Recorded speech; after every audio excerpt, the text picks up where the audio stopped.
she said. Step out of the car, hands where I can see them. Her voice shook the quiet street. But I hadn't even done anything wrong.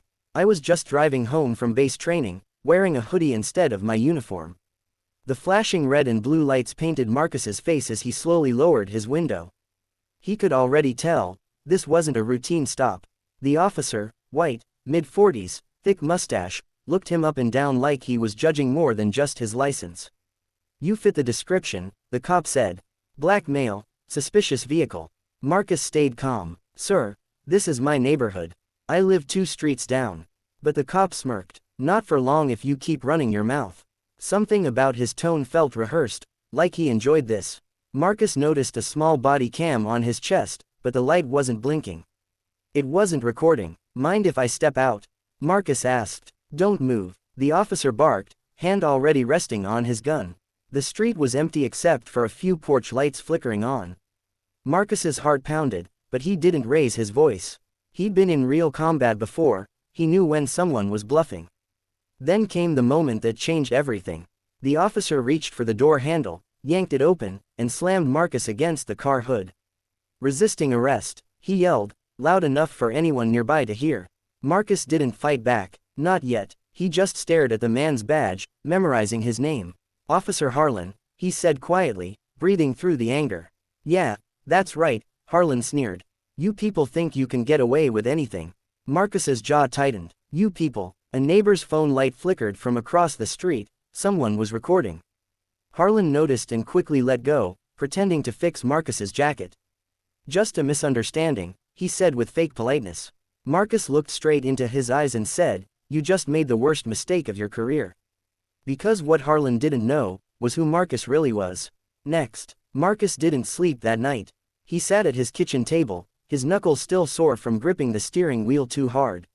His daughter, Lila, peeked from the hallway, clutching her teddy bear. Daddy, are you okay? He forced a smile. Yeah, baby, just a rough day. But inside, his mind was already planning. Not revenge, just truth. He'd trained Navy SEALs for over a decade. He taught men how to stay calm under fire, how to break fear before it breaks you. And tonight, he'd been treated like a criminal in his own neighborhood. The next morning, he drove to the local precinct. The same station where Officer Harlan worked. As he entered, the front desk clerk, young, nervous, looked up and froze. Can I help you? Marcus set a folder on the counter. Inside were photographs, audio logs, and his federal ID, proof that he was a senior tactical trainer for the U.S. Navy. I'd like to speak to your chief, he said calmly. Within minutes, murmurs spread through the station. Officers peeked through glass doors, whispering. When Harlan saw him walking in, his smirk faded.